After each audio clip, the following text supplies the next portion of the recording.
തുടരുക. ഈ അനസ് പെരുമ്പാവൂർ എന്ന് പറയുന്ന ഈ അനസിന്റെ സംഘാംഗമായിരുന്ന ഇബ്രാഹിം കുട്ടി, ഇദ്ദേഹവും പരാതി നൽകിയ ആളാണ്. ഇബ്രാഹിം കുട്ടി ഇപ്പോൾ ടെലിഫോൺ ലൈനിൽ ചേരുന്നു ന്യൂസ് 18-നൊപ്പം. ശ്രീ ഇബ്രാഹിം കുട്ടി, എന്താണ് ഈ അനസുമായി തെറ്റാനുള്ള സാഹചര്യം?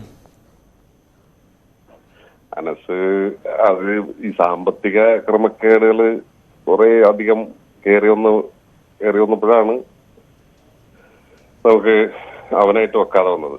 ഒരു പറ്റിക്കല്, ആളുകളെ പച്ചനെ പറ്റിക്കല് പോലെ ഒരു ഇത് വന്നു. അത് ഞാൻ അതിൽ നിന്ന് പിന്മാറി. നമുക്ക് അത് ശരിയാവില്ലാത്തതുകൊണ്ട് ഞാൻ അതിൽ പിന്മാറി. അല്ല, ഈ സാമ്പത്തിക ക്രമക്കേട് എന്ന് പറഞ്ഞാൽ നിങ്ങൾ അദ്ദേഹത്തിന് ഒപ്പം ഉണ്ടായിരുന്നവരല്ലേ? അപ്പോ എന്താണ് നിങ്ങളുടെ പങ്ക് ലഭിക്കുന്നില്ല എന്നുള്ളതാണോ? അല്ല അല്ല അല്ല അല്ല അത് ഈ കളവായിട്ടുള്ള കാര്യങ്ങൾ പറഞ്ഞിട്ട് പലരിൽ നിന്നും പണം സ്വീകരിക്കൽ തുടങ്ങി. അത് വ്യക്തിപരമായിട്ട് എനിക്കത് ശരിയാവില്ല. അതുകൊണ്ട് ഞാൻ അതിൽ നിന്ന് പതുക്കെ പിന്മാറി. അല്ലാതെ വിരോധം ഉണ്ടായി അവന്. ഇബ്രാഹിം കുട്ടിക്ക് പണം കിട്ടാനുണ്ടോ അനസിൽ നിന്ന്? ഇല്ല. അങ്ങനെ ഒരു കൂട്ടു ബിസിനസ്സോ അല്ലെങ്കിൽ അങ്ങനെ ഒന്നും ചെയ്തിട്ടില്ല. ഞങ്ങളെ സുഹൃത്തുക്കളായിരുന്നു. ആ സുഹൃത്ത് ബന്ധാണ്. ഞാൻ ചോദിക്കട്ടെ, ഈ അനസിന്റെ ഈ കാര്യങ്ങൾ, ഈ പ്രവർത്തികളും, ഈ അദ്ദേഹത്തിന് ഈ കൊട്ടേഷൻ ഏറ്റെടുക്കുന്ന കാര്യങ്ങളും, അല്ലെങ്കിൽ ഇത്തരത്തിലുള്ള ഇപ്പോൾ 2 കിഡ്നാപ്പിംഗ് കേസുകൾ അനസിന്റെ പങ്കുണ്ടെന്ന് ഇപ്പോൾ ഷിറിൽ പറയുന്നു. അപ്പോ ഇതൊക്കെ അറിയാമായിരുന്നോ ഇബ്രാഹിം കുട്ടിക്ക്? നെടുമ്പാശ്ശേരി കേസ് അനസിന് വേണ്ടിയിട്ടാണ് ചെയ്തത്, അത് നടത്തിയത്. പക്ഷെ അത് പിന്നീട് നമ്മളത് പറഞ്ഞില്ല, പോലീസിന്റെ അടുത്ത് പറഞ്ഞില്ല.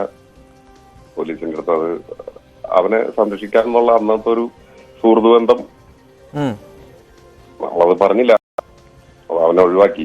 ഈ തിരുവനന്തപുരം തട്ടിക്കൊണ്ട് പോയ കേസോ? അത് കോടതിയിൽ നിൽക്കുന്ന കാര്യങ്ങളല്ലേ? അല്ല, അതിലൊരു അറിയാവുന്ന കാര്യങ്ങൾ പറഞ്ഞാൽ സന്തോഷം. കോടതിയിലാണ് കേസുകളൊക്കെ. ഇപ്പോ നെടുമ്പാശ്ശേരി ആണെങ്കിലും തിരുവനന്തപുരം ആണെങ്കിലും കേസുകളെ കുറിച്ച് അങ്ങനെ കൂടുതൽ ഇപ്പൊ കോടതിയിൽ നിൽക്കുന്നത് കൊണ്ട് പറയാൻ വയ്യ. ഈ ശ്രീ ഇബ്രാഹിം കുട്ടി, ഞാനൊരു സംശയം ചോദിക്കട്ടെ. ഇപ്പൊ ആദ്യം ഞാൻ ഞങ്ങളുടെ പ്രതിനിധിയോട് ചോദിക്കുകയായിരുന്നു, ഈ ഒപ്പം നിൽക്കുന്നവരെ സംരക്ഷിക്കുന്ന ഒരാളല്ലേ ഈ അനസ്? ഈ ജയിലിൽ കിടന്നു കുറെ നാളുകൾ, അപ്പോൾ തിരിഞ്ഞു പോലും നോക്കിയില്ല എന്നായിരുന്നു ആദ്യം ഇപ്പോൾ നമ്മോട് പ്രതികരിച്ച ഷിർലിൻ പറഞ്ഞത്. അപ്പോൾ അങ്ങനത്തെ ഒരു ആളാണോ ഈ പെരുമ്പാവൂർ അനസ് എന്ന് പറയുന്ന സംഘത്തലവൻ? തീർച്ചയായിട്ടും അവൻ കൂട്ടത്തിലുള്ളവരെ സംരക്ഷിക്കില്ല. അവനും അവന്റെ ജ്യേഷ്ഠനും മാത്രമേ ഉള്ളൂ. കൂട്ടത്തിലുള്ള ആരെയും അവൻ സംരക്ഷിക്കില്ല. അത് ബോധ്യപ്പെട്ടു. അത് ബോധ്യപ്പെട്ടത് കൊണ്ടും പിന്നെ എങ്ങനെയുള്ള ഈ ചില ഈ വഴിവിട്ട കാര്യങ്ങള് വന്ന് എനിക്കത് വ്യക്തിപരമായിട്ട് അത് അഡ്മിറ്റ് ചെയ്യാൻ പറ്റാത്ത രീതി കൊണ്ടുള്ള ഞാൻ പിന്മാറിയത്. ഈ വഴിവിട്ട കാര്യങ്ങൾ എന്ന് സൂചിപ്പിക്കുന്നത് കുറച്ചുകൂടി വിശദീകരിക്കാമോ? അതായത് കളവായിട്ടുള്ള കാര്യങ്ങൾ പറഞ്ഞിട്ട് ആളുകളുടെ അടുത്ത് പൈസ വാങ്ങാം. എങ്ങനെ? എത്ര ഉദാഹരണം പറയോ? ഉദാഹരണം എന്ന് പറഞ്ഞു കഴിഞ്ഞാൽ കൊട്ടേഷൻ എടുത്തിട്ട് അത് നടപ്പിലാക്കാതിരിക്കുക, അവരുടെ അടുത്ത് നിന്ന് പൈസ വാങ്ങാം, അത് നടപ്പിലാക്കാതിരിക്കുക, പിന്നെ അവരായിട്ട് അവര് ബന്ധപ്പെടാൻ ശ്രമിക്കുമ്പോൾ പിന്നെ അവരെ ബന്ധപ്പെടാതിരിക്കുക.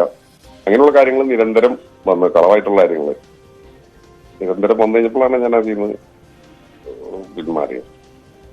ഈ കൊട്ടേഷൻ ഒരു പ്രൊഫഷനായിട്ട് ഏറ്റെടുത്ത ആളുകളാകുമ്പോൾ അത് പ്രൊഫഷണലി ചെയ്യണ്ടേ? അത് ചെയ്യാതെ വരുമ്പോൾ വീണ്ടും കൊട്ടേഷൻ കിട്ടാതെ ആയി പോകില്ലേ ശ്രീ ഇബ്രാഹിം കുട്ടി? അപ്പോൾ ഈ അനസ് അത്തരത്തിലൊരു മണ്ടത്തരം കാണിക്കുമോ? ഇത് വേറെ ഒന്നുമില്ലാന്നേ. ഇത് വെറുതെ ഒരു ഷോ ഓഫ് വെച്ചിട്ട് കുറച്ച് പൈസ വാങ്ങുക, ആളുകളെ പറ്റിക്കുക എന്നുള്ളത് മാത്രമേ ഉള്ളൂ. അത് ബോധ്യപ്പെട്ടപ്പോഴാണ് നമ്മൾ അതിൽ നിന്ന് പിന്മാറിയത്. അപ്പൊ ഈ ഇപ്പോൾ കൊട്ടേഷൻ പ്രവർത്തനമൊന്നും ഉണ്ടായിരുന്നില്ല എന്നാണ് ഏറ്റവും ഒടുവിൽ ഈ അനസിന്? ഈ പൈസ വാങ്ങി തട്ടിപ്പ് നടത്തുക എന്നുള്ളതായിരുന്നു പുള്ളിയുടെ ഇപ്പോഴത്തെ ഏറ്റവും ഒടുവിലത്തെ രീതി? അതാണ് മനസ്സിലാക്കേണ്ടത്. പൈസ വാങ്ങി തട്ടിപ്പ് നടത്തുക എന്നുള്ളത് മാത്രമാണ്. ഞാൻ ഒരു വലിയ എന്തോ ഒരാളാണ് എന്ന് പൊതുജനങ്ങൾക്ക് മുമ്പിൽ ബോധ്യപ്പെടുത്തി പലരിടത്തുനിന്നും പൈസ വാങ്ങാന്ന് മാത്രമേ ഉള്ളൂ. പിന്നെ അത് നടപ്പിലാക്കലൊന്നുമില്ല. നടപ്പിലാക്കുന്നത് അവന്റെ കൂട്ടത്തിലുള്ള ആളുകൾക്കെതിരെ മാത്രമേ ഉള്ളൂ. അവന്റെ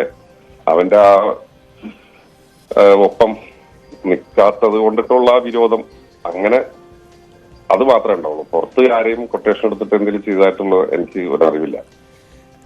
താങ്കൾ എത്ര വർഷം ഉണ്ടായിരുന്നു ഈ അനസിനൊപ്പം? ഞങ്ങളങ്ങനെ വർഷം എന്ന് പറഞ്ഞു കഴിഞ്ഞാൽ ഞാനങ്ങനെ അവന്റെ കൂടെ എന്തെങ്കിലും ഒരു വർക്കായിട്ട് ഞങ്ങൾ സുഹൃത്തുക്കളായിരുന്നു. ചെറുപ്പം തൊട്ട് അറിയാവുന്നതാണ്. കുറെ വർഷങ്ങളായിട്ട് അറിയാവുന്നതാണ്. അന്ന് അടുത്ത ബന്ധം ഉണ്ടായില്ല. പിന്നെ കുറച്ചായിപ്പോ അടുത്ത ബന്ധങ്ങളായി. പിന്നെ അവന്റെ കൂടെ അങ്ങോട്ട് യാത്ര ചെയ്യലും വണ്ടി ഓടിക്കലായിരുന്നു. എനിക്ക് അന്ന് പ്രത്യേകിച്ച് ഗൾഫിൽ നിന്ന് വന്നപ്പോ പിന്നെ വേറെ തൊഴിലൊന്നും ഉണ്ടായില്ല. ഡ്രൈവറായിട്ടാണ് ഞാൻ ആദ്യം പോയത് എവിടെയെങ്കിലൊക്കെ പോകാനായിട്ട്. പിന്നീട് എനിക്ക് 1-2 ഇവന്റെ കേസുകളിൽ ഞാൻ പ്രതിയായി കഴിഞ്ഞപ്പോ എനിക്ക് കൂടുതൽ കാര്യങ്ങൾ എനിക്ക് ബോധ്യപ്പെട്ടു. ഞാൻ അതിൽ നിന്ന് പിന്മാറി. ഇപ്പൊ താങ്കൾ കൊടുത്തിരിക്കുന്ന പരാതിയാണ് ഇപ്പോൾ ഞങ്ങളിപ്പോൾ ടെലിവിഷൻ സ്ക്രീനിൽ കാണിക്കുന്നുണ്ട്. ഈ പരാതിയിൽ പറയുന്നത് തന്നെയും വധിക്കാൻ, കൊലപ്പെടുത്താൻ സാധ്യതയുണ്ട്, ഭീഷണിയുണ്ട് എന്നുള്ളതാണല്ലോ. അങ്ങനെ ഇപ്പോൾ താങ്കളെ വധിക്കാനുള്ള അല്ലെങ്കിൽ ശ്രമം നടത്താൻ പാകത്തിന് അത്ര വൈരാഗ്യമുണ്ടോ താങ്കളുടെ? അല്ലെങ്കിൽ അത്രമാത്രം വൈരാഗ്യം വരാനുള്ള കാരണം എന്തായിരിക്കും? എന്തെങ്കിലും കാരണം ഉണ്ടായി. കാരണം എനിക്ക് അറിയില്ല. എനിക്കിപ്പോ ഈ ഔറംഗസീബ് വെളിപ്പെടുത്തിയിട്ടുള്ള കാര്യങ്ങൾ വെച്ചിട്ടാണ് ഞാൻ പരാതി കൊടുത്തേക്കുന്നത്.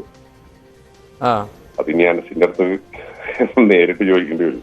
അല്ല, ഇപ്പൊ ഇബ്രാഹിം കുട്ടിയിൽ നിന്ന് കൂടുതൽ കാര്യങ്ങൾ പുറത്തേക്ക് പോകുമെന്നുള്ള ഒരു പേടി ഉണ്ടാവും അനസിന്? ഉണ്ടാവാം. കൂടുതൽ കാര്യങ്ങൾ എന്ന് പറഞ്ഞാൽ അങ്ങനെ ഒരു മറച്ചു വെക്കാൻ പാകത്തിനുള്ള ഒരുപാട് രഹസ്യമായിട്ടുള്ള കാര്യങ്ങളൊന്നും ഞാനും അവനുമായിട്ട് നടത്തിയിട്ടില്ല, ചെയ്തിട്ടില്ല. അങ്ങനെ എന്തെങ്കിലും കാര്യങ്ങൾ വന്നിട്ടുണ്ടെങ്കിൽ അത് പോലീസ് കേസായിട്ടുണ്ട്. ഈ അനസ് മാറി നിന്ന് കാര്യങ്ങൾ നിയന്ത്രിക്കുന്ന ഒരു ടൈപ്പാണോ, അതോ നേരിട്ട്? അതെ, മാറി നിന്ന് കാര്യങ്ങൾ നിയന്ത്രിക്കുന്ന ഒരു ടൈപ്പാണ്. ഒരു കാര്യം കൂടി, ഈ ഔറംഗസീബ് പറഞ്ഞോളൂ. അല്ല, ആളിവിടെ ഇല്ലാന്നുണ്ടെങ്കിലും അവന് ഉദ്ദേശിച്ച കാര്യങ്ങൾ അവനിവിടെ അവന്റെ ആളുകളെ വെച്ചിട്ട് എക്സിക്യൂട്ട് ചെയ്യാൻ പറ്റാവുന്ന അതിനുള്ള ഒരു ഇതുള്ള ആളാണ്. ഓക്കെ, ഇപ്പൊ എന്താണ് ഔറംഗസേബിന് ഇപ്പൊ ATS ഇപ്പൊ ചോദ്യമൊക്കെ ചെയ്തിട്ടുണ്ട്. ഇപ്പോൾ താങ്കളെ കൂടുതൽ വിവരങ്ങൾ തേടാൻ അന്വേഷണ സംഘം വിളിച്ചാൽ സഹകരിക്കില്ലേ? പൂർണ്ണമായും തീർച്ചയായിട്ടും സഹകരിക്കും. ഈ ഔറംഗസേബ് പറഞ്ഞ കാര്യങ്ങളെല്ലാം തന്നെ താങ്കൾ ശരിവെക്കുന്നുണ്ടോ ഈ പെരുമ്പാവൂർ അനസിനെ പറ്റി? അങ്ങനെ ചോദിച്ചു കഴിഞ്ഞാൽ എനിക്കറിയാവുന്ന കാര്യങ്ങൾ ഉണ്ട് അതിൻ്റെ അകത്ത്. അത് ശരിയാണ്. എനിക്കറിയില്ലാത്ത കാര്യങ്ങളെ കുറിച്ച് ഞാൻ എന്ത് പറയാനാണ്. ഈ ഷിയാസ് കരീം അവരൊക്കെ ആയിട്ട് അടുത്ത ബന്ധമായിരുന്നോ അനസിന്? ഷിയാസ് കരീമായിട്ട് ബന്ധമുണ്ട്. ഷിയാസ് കരീമായിട്ട് ബന്ധമുണ്ട്. ഷിയാസ് പറയുന്നതൊക്കെ കളവാണ്. ഷിയാസിന് അറിയില്ല എന്നൊക്കെ പറയുന്നത് കളവാണ്. ഷിയാസ് കരീമായിട്ട് ബന്ധമുണ്ടായി. ഈ ഷിയാസിന് അറിയാമായിരുന്നു ഈ അനസിന്റെ പ്രവർത്തനങ്ങൾ ഫുള്ള്? പിന്നെ ഷിയാസിന് ഒരു ബിസിനസ് ഇടപാടുണ്ടോ അനസുമായിട്ട്? ബിസിനസ് ഏർപ്പാടുണ്ടെന്നാണ് മനസ്സിലാക്കുന്നത്. ഗോൾഡിന്റെ പരിപാടി ഉണ്ടെന്നാണ് നമ്മൾ മനസ്സിലാക്കുന്നത്. അതാണ് ഈ ദുബായ് കേന്ദ്രീകരിക്കാനുള്ള കാരണവും അതാണ്. ഗോൾഡ് ബിസിനസ്സാണ് ഇവരെല്ലാവരും ചേർന്നിട്ട് നടത്താൻ ഉദ്ദേശിച്ചല്ല നടന്നുകൊണ്ടിരിക്കുന്ന കാര്യം. ഓക്കെ, ഇപ്പൊ ഈ മറ്റു ചില ആളുകളുടെയൊക്കെ വീഡിയോ കണ്ടിരുന്നു. ഇപ്പോൾ എന്താ പറയാ, വിനയ് ഫോർട്ട് അല്ലെങ്കിൽ ശ്വേത മേനോൻ, സ്വാസിക, അങ്ങനെ ഒരുപാട് പേര്. അപ്പൊ ഇവരൊക്കെ അനസുമായിട്ടുള്ളൊരു ഒരു പരിപാടിയിൽ കണ്ട അടുപ്പം മാത്രമാണോ, അതോ അതിൽ കൂടുതലുണ്ട് എന്ന് കരുതുന്നുണ്ടോ?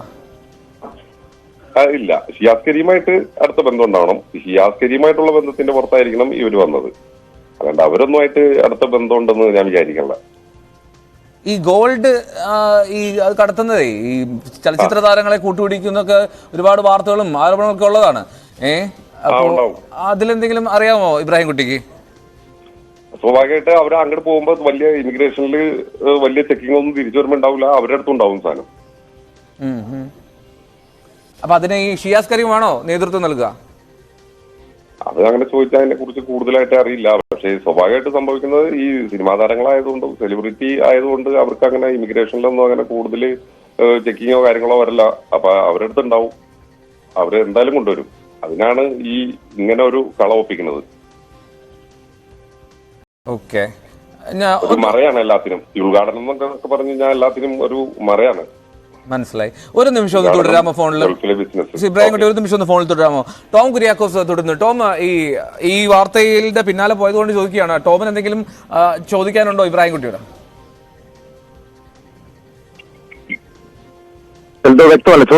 അല്ല, ടോമിന് ഇബ്രാഹിം കുട്ടിയുടെ എന്തെങ്കിലും ചോദിക്കാനായിട്ടുണ്ടോ എന്ന് ചോദിച്ചാണ്. പ്രത്യേകിച്ചും ഈ വാർത്തയുടെ പിന്നാലെ ഒരുപാട് ഓടിയതാണല്ലോ.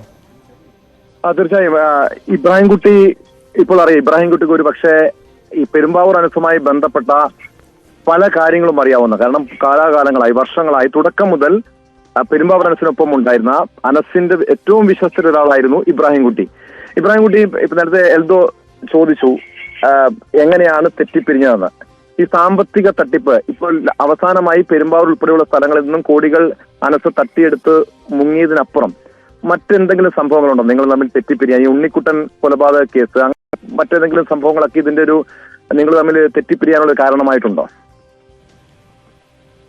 ഉണ്ണിക്കുട്ടന്റെ മർഡർ, ഉണ്ണിക്കുട്ടനെ കൊന്നത് അവനാണെന്നുള്ള കാര്യം അതിന് ശേഷമാണ് ഞാൻ അറിയുന്നത്. അതിന്റെ പങ്ക് എന്താണെന്നുള്ള കാര്യം അതും ഒരു കാരണമാണ്. കാരണം ഉണ്ണി എന്റെ വളരെ അടുത്ത ആത്മാർത്ഥ സുഹൃത്തായിരുന്നു ഉണ്ണി.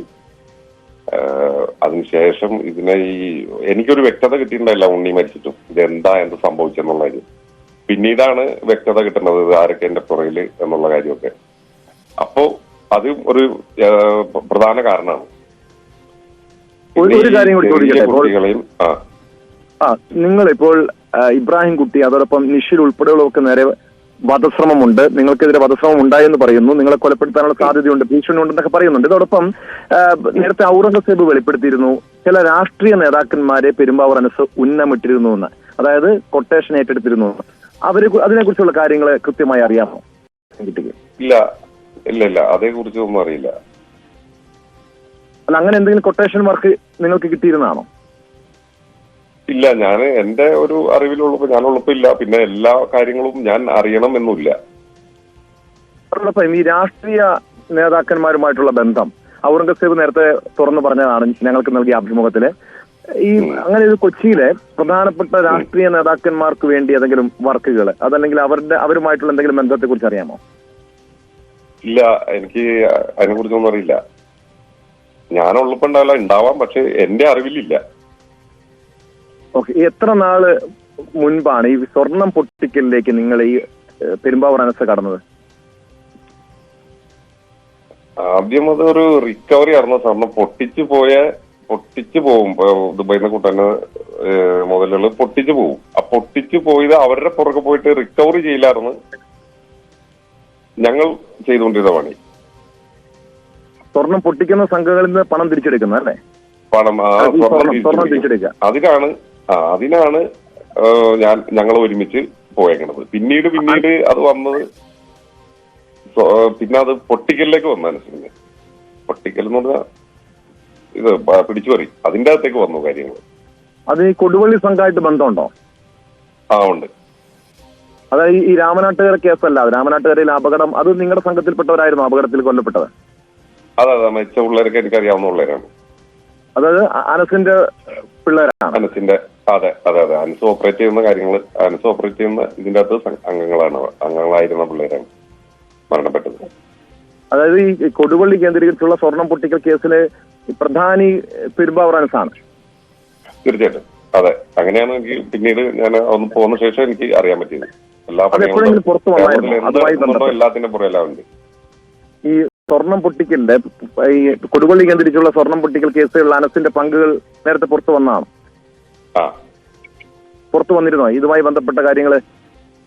പലവർക്കും അത് കേസാവൂല. ഇത് പൊട്ടിച്ചു പോയി കഴിഞ്ഞാൽ അങ്ങനെ കേസാവല് സാധ്യത കുറവാണ്. കാരണം ഇത് കൊണ്ടുവരുന്നതും നികുതി വെട്ടിച്ചുള്ള കൊണ്ടുതന്നെ.